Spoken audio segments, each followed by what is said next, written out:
And look who's here, our good friend Chance Patrick here. It's time to spend time in Iowa's great outdoors, and you brought a very special guest with you this morning. I brought an expert, because this weekend is opening of shotgun deer season. It's going to be busy out there, but we need to think safety, and what a better guest than an expert on safety.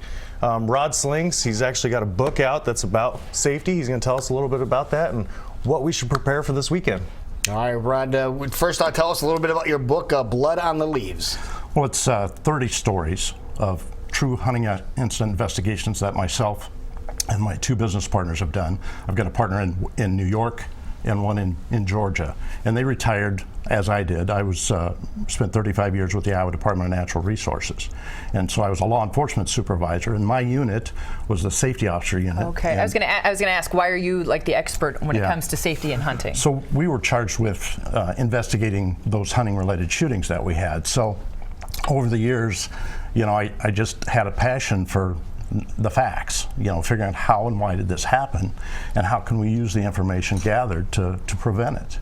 And so when I retired in 2008 from the DNR, I took on a couple of partners, and we do actually the primary thing that we do is litigation support for hunting related shootings. In other words, when hunter A shoots hunter B, we come in and look at the case, and we've been hired. I've worked a couple of homicides that were actually masked as a hunting related shooting for one of the states. And so we do a variety of work. So finally we decided that we needed to kind of document some of these stories and it's kind of a niche. We didn't even have 9 stories written, and we had a publisher, which is kind of unheard of. And so these are true stories.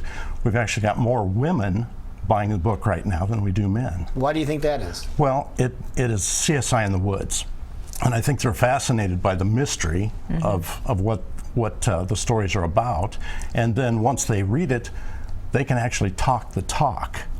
We hired our own editor to look at our stories, and I wrote a sentence, the big blue stem was blowing in the wind.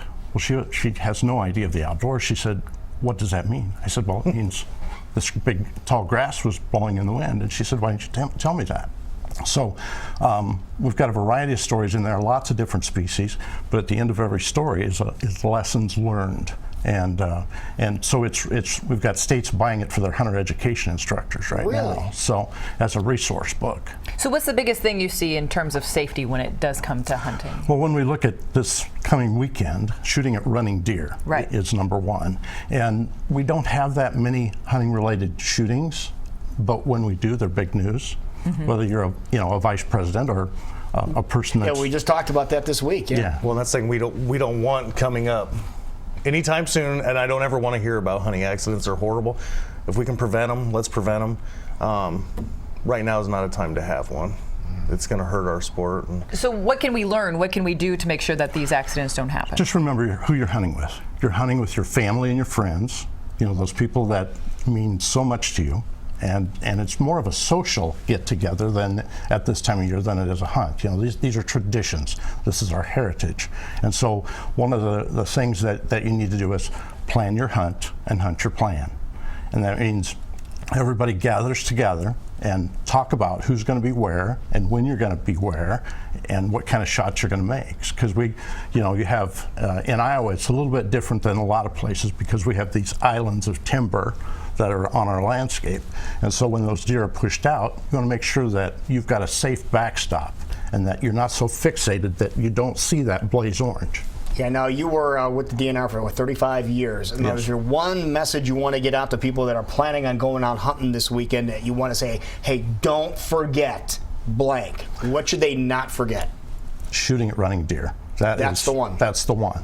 Is it because you get excited and you're following them and don't always realize your fellow hunter is right next to you? Yeah, we call it target fixation. You become so fixated on that target that everything else becomes a blur. Just a tunnel blur. But then it's also important, as Chance, you're modeling for us today, make sure you are visible. Mine is even dirty, and there's washing machines nowadays. Well, it's kind of like your fire suit. You don't wash it every week. But, this weekend I will because I want it as bright as I can. I'll have stocking cap with the ball on top. I wear a lot of blaze orange because I want to be seen. I want to be seen from a long distance. If I could wear blaze orange head to toe, I would, it's going to be a busy weekend. It's like the Black Friday. There's going to be that many people out, and it's going to be packed. And we just need to remember there's others out there and be safe. Okay, now there is a website too if you're looking for some information. Here we go, huntsrc.com, huntsrc.com for more information and just some reminders as to what is going on this weekend. But once again, let's talk about your book, because this, again, it sounds like CSI in the woods. It is. Right. It is, and the lessons learned. And you can learn something. A great gift is the Blaze Orange and the book. There Together. you go. There it is. For your How hunting about friends that? out Perfect. there. All right, wonderful. Well, thank you for coming over. nice We to meet appreciate you. it. Thank you. Chance, thank you, sir. Thank you, sir. Thank you, buddy. We'll be right back. There's Chance's contact. You want to follow him, and if you have questions, he'll be able to answer your questions as well if it's outdoor related.